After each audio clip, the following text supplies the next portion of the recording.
네, 안녕하십니까. 평택천돈 주식TV 테마주 그리고 이슈 점검해드리고 있는 어윤학 연구원입니다. 7월 11일 목요일 녹음 진행하도록 하겠습니다. 오늘의 주제는 제롬 파월 연방준비제도 이사회 의원의 하원 출석한 그 증언의 내용과 그리고 글로벌 경제에 최근 이제 나타난 재밌는 흐름을 한번 좀 살펴보려고 합니다. 자, 먼저 첫 번째 하원 연방준비제도 이사회 의장의 그 증언 내용입니다. 네.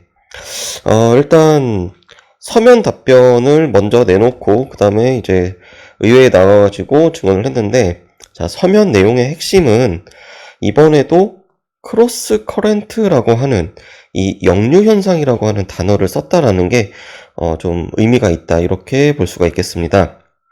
자, 그리고 무역 긴장과 글로벌 성장의 우려 같은 불확실성이 경제 전망을 계속해서 짓누르고 있다. 그리고 미국과 중국 간의 무역 갈등으로 기업의 투자 증가세가 현저하게 둔화했다. 이런 뒷받침하기 위해서 적절하게 대응하겠다. 자, 그래서 일단 여기서 우리가 제가 이제 개인적으로 좀 분석을 한 그런 결과로는 역류 현상이라고 하는 이 단어, 자, 그 다음에 글로벌 성장 우려, 그 다음에 기업 투자의 증가세, 그리고 마지막으로는 적절하게 대응하겠다라고 하는 거. 네. 그래서 이 역류 현상이 뭐냐, 그래서 한번 도대체 왜 이런 단어를 썼지라고 좀 계속해서 생각을 해봤는데요. 자, 그 다음에 이제 좀 이따 이제 말씀을 드릴 거고요. 두 번째는 이제 하원의 증언입니다. 하원에 나가서 이제 증언을 했는데, 기준금리 인하에 대해서는 연방공개시장위원회 FOMC 참석자 다수가 그 필요성이 높아지고 있다, 이렇게 판단하고 있다, 이렇게 또 답변을 했고요. 6월의 고용지표에 대해서는 긍정적이고 좋은 소식이지만 미국의 지표는 예상대로 나왔다. 하지만 유럽과 아시아에서는 실망스러운 경제 지표가 이어지고 있다. 자, 그리고 그러면 이제 0.5%포인트를 내릴 거냐 그랬더니 그거에 대해서는 대답을 안 했다라고 하는 건데요. 자, 그럼 이제 역류 현상에 이게 뭘 의미하는지 좀 살펴볼까 합니다. 자, 정리를 해봤는데요. 유럽이랑 아시아를 꼬집어서 얘기를 했어요. 그리고 아시아에서는 아마도 중국과 일본, 그리고 한국까지 이 정도로 이제 포함을 하는 것 같고, 그리고 이제 유럽 같은 경우는 이제 유로존, 그리고 그 중에서도 독일이 중심이었겠죠. 자, 그래서 중국을 먼저 좀 살펴봤더니 중국의 6월 소비자 물가, 일단 전년 동기 대비 2.7%가 증가를 했습니다. 그래서 5월하고 동일해요. 하지만 이게 식품 물가가 올라가고 생산자 물가가 디플레이션 위기에 간 그런 이제 상황이다라고 하는 게 좀 안 좋은 그런 지표로 지금 읽혀질 수가 있다라고 하는 거고요. 생산자 물가 같은 경우는요, 지금 보합권입니다. 0%인데 2016년 8월 이후에 최저치예요. 자, 그러면은 이 생산자 물가 같은 경우는 마이너스가 나오면은 이제 디플레이션, 그러니까 장기 저성장이죠.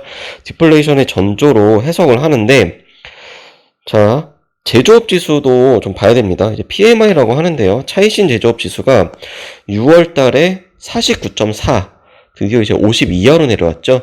제조업 지수 같은 경우는 50을 기준으로 50 위에 있으면은 경기가 확장, 50 이하면은 경기 위축, 이렇게 판단을 하는데, 그러면 이제 2016년 8월 이후에 중국 정부가 손을 놓고 있었느냐? 아니라는 겁니다. 중국 정부는 그동안 계속 어떤 지방 정부라든지 그리고 국가적으로 계속해서 통화 정책도 펼쳤고요. 그리고 내수 활성화 정책, 또 1대1로 뭐 이런 정책을 펼치면서 계속 돈을 찍어냈어요. 찍어내고 그 다음에 이제 채권을 발행하고 이러면서 경기 부양을 하려고 애를 썼는데, 이게 지금 점점 위축이 되고 있다라고 하는 겁니다. 그리고 미국과 중국 간, 그러니까 지금 최대 수출국이 미국이잖아요. 그런데 미국에 대해서 이 수출을 하는 수출량은 큰 차이는 없지만 미국의 이 관세 조치로 인해서 그 양만큼 수익성이 떨어진다는 거죠. 그래서 중국 정부가 이제 할 수 있는 게 위안화 가치를 좀 절하시키는 그런 이제 통화 정책, 또 재정 정책 이런 거를 펼 수가 있는데, 자, 미국이 뭐라 그랬죠?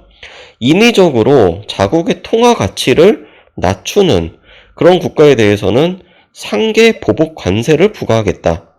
그러니까 중국 같은 경우는 결국에 이제 자국 생산품의 가격 경쟁력을 올리려면 뭔가 환율적으로 좀 이렇게 정책을 펴야 되는데, 그것도 지금 쉽지 않은 그런 상황이라는 겁니다.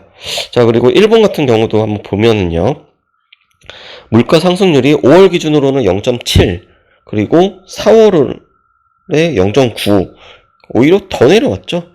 그리고 제조업 PMI는 6월 기준으로 49.3. 일본 같은 경우는 지금 장기 저성장, 이게 지금 계속되고 있다는 겁니다. 자, 그리고 여기에 최근 굉장히 뜨거운 한국에 대한 이 경제 보복, 저는 이제 보복이라는 단어를 쓰도록 하겠습니다. 그리고 이 일본 같은 경우는 지금 반도체, 특히 이제 비메모리 반도체 쪽에 들어가는 다양한 소재, 그리고 그런 이제 중간 부품을 수출을 하면서 SK하이닉스나 삼성전자를 통해서 막대한 그런 수익을 거두었는데, 지금 그거를 이제 못하게 되다 보니까 반도체 업계 종사자 말로는 일본 현지에서도 지금 이 정권에 대한 불만이 상당히 커지고 있다라고 하는 얘기가 있습니다. 결국에는 제살 깎아먹기라는 그런 말을 또 쓸 수도 있겠죠. 자, 그 다음에 이제 역류 현상의 대상으로 삼았던 이제 유로존을 한번 가보도록 하겠습니다. 자, EU 같은 경우는요, 이제 뜨거운 뉴스인데, 유로존의 경제 성장률 전망치를 1.4%로 하향 조정했습니다. 그리고 독일 같은 경우는 제조업 부진이 계속해서, 그리고 핀란드 중앙은행 총재가 유로존의 경기 둔화가 일시적인 현상이 아니다. 그러니까 유럽 같은 경우는 지금 브렉시트 지금 문제 있죠. 그리고 좀 이따 말씀을 드리겠지만 트럼프가 가만히 있는 프랑스도 이제 건드리기 시작을 했습니다. 자, 그리고 독일 같은 경우에 자동차 산업이 지금 급격히 또 위축이 되면서 이 제조업이 살아날 기미가 지금 안 보인다는 거예요. 그렇기 때문에 이 역류 현상, 그러니까 미국 경제가 지금 엄청나게 이제 또 발전을 했어요. 막 고용지표 막 잘 나오고, 주간 실업자 지금 생각보다 지금 뭐 일거리도 많고 막 이러는데, 미국만 지금 그런 상황이지 다른 국가들이 지금 다 죽어가고 있는 그런 상황이라는 겁니다. 그렇기 때문에 이 역류 현상이라는 거를 단어를 썼다라고 하는 거고요. 그리고 미국 같은 경우는 그거예요. 나 혼자서만 이제 1등을 해서 먹고 살 길이 이제 없다. 그러니까 산소호흡기를 중국이 됐건 유로존이 됐건 뭐 다른 아시아 국가가 됐건 그쪽에도 어느 정도는 이제 좀 이렇게 갖다 줘야지 된다라고 하는 거고, 그 다음에 또 하나는 미국이 폭발적인 성장이 이제 꺾이는 조짐이 계속 나타나고 있다는 겁니다. 그래서 이거에 대해서는 미국의 어떤 재정 건전성이라든지 그런 이제 지표들을 보면 이제 미국 같은 경우는 계속 트럼프 행정부에서 뭐 각종 세금을 막 깎아주고 있어요. 그러면서 내수를 활성화하겠습니다, 소비를 촉진시키겠습니다라고 하는데, 이게 수입이 수출보다 너무 많이 지금 하다 보니까 이제 재정 적자 쪽으로 무역 수지가 적자가 확대가 되고 있는 그런 지금 모습이 나타나고 있다라고 하는 겁니다. 자, 그래서 앞으로 어떠한 시나리오가 예상이 되느냐. 우선 7월 FOMC에서 금리 인하는 할 것 같습니다. 할 것 같은데 0.5%포인트를 할 것이다 라고 하는 주장이 굉장히 유력했어요. 유력했다가 어제부터 0.25라고 하는 수치가 다시 나오고 있습니다. 자, 왜냐하면 예전에, 그러니까 미국이 기준금리를 인하를 한다라고 하는 이 카드를 꺼낸다라고 하는 거는, 자, 금리를 인하를 하게 되면은 대출금리가 같이 내려가게 되고, 그러면은 대출을 받아서 투자를 확대하게 되는 자, 그러면서 또 통화 공급이 증가가 되고 달러화가 약세가 되고 그러면서 미국 제품의 경쟁력이 강화되고 수출이 증가하고 그러면서 미국의 경제가 살아나는 이제 그러한 이상적인 시나리오가 나타나게 되는데 금리 인하를 하기까지의 지금의 이 기준금리 2%대의 기준금리는 써야 될 카드가 너무나 많다는 거죠. 그래서 0.5씩 해봤자 5번인데 0.25씩 하면은 그래도 9번에서 10번까지는 쓸 수가 있기 때문에 제로금리까지. 그래서 0.25로 일단 인하를 해서 간을 보고 신규 주택 착공 건수라든지 고용률이라든지 실업수단 청구 건수라든지 그리고 미국 이외의 다른 국가들의 어떠한 그런 경제가 살아나는 그런 조짐이 있는지를 보고 다음 정책을 쓸 가능성이 높다. 이렇게 현재까지는 지금 보고 있습니다. 자, 그리고 마지막으로 최근 트럼프 대통령이 또다시 이제 그 관세맨이라고 하는 별명을 또 이제 얻고 있어요. 그래서 이걸 또 살펴봤더니, 자, 미국이랑 중국이랑 지금 무역전쟁 계속 하고 있죠. 그 다음에 일본한테는 자동차 쪽으로 이제 관세를 매기겠다라고 하는데, 일단 또 6개월이라는 유예기간을 뒀습니다. 자, 그리고 며칠 전에 인도에다가 대미 관세를 더 이상 용납을 못하겠다 이러면서 내일 뉴델리에서 이제 실무 협상을 한다고 해요.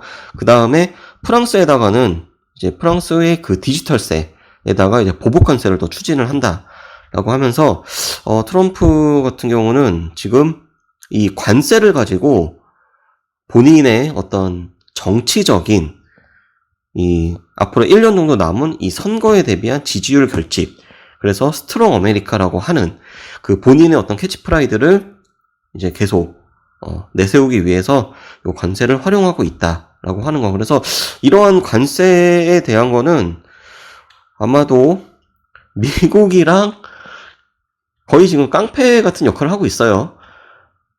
그러면서 인위적으로 통화 가치를 절하하는 국가한테 상계 관세를 부과하겠다라고 하면서 아마도 달러 가치는 또 인하를 할 가능성이 높습니다. 지금 달러 강세가 좀 계속해서 나타나고 있잖아요. 왜냐하면 이제 글로벌 경제가 전 세계적으로 좀 이제 침체 분위기가 되다 보니까 그나마 안정적인 미국으로 지금 돈이 쏠리고 있는 그런 모습이 나타나고 있고, 그렇기 때문에 일단 앞으로 이 기준금리 인하를 올해 한 번 하건 두 번 하건 그 횟수는 중요하지 않다고 봐요. 횟수는 중요하지 않고 그거를 하고 나서 과연 이 카드가 먹히느냐, 그리고 나서 이 카드가 안 먹혔을 때 과연 어떻게 할 것이냐, 또다시 양적 완화를 할 것이냐. 하지만 양적 완화를 했을 때 발생할 수 있는 그런 정치적인 부담을 과연 트럼프가 감내할 수 있을 것이냐, 이런 거. 그래서 우선 오늘은 좀 구구절절 하월 이제 연방준비제도 의장의 어저께 서면 답변과 하원에서의 증언 풀어드렸고요. 그 다음에 이 글로벌 경제 침체, 그리고 이제 중국, 일본, 독일, 유로존 이쪽 현재 이제 지표가 어떻게 나오고 있다라고 하는 거, 그 다음에 앞으로의 미국의 예상 시나리오, 그 다음에 트럼프의 최근에 이 관세 정책의 어떤 배경, 이런 거 좀 한번 말씀을 드려봤습니다.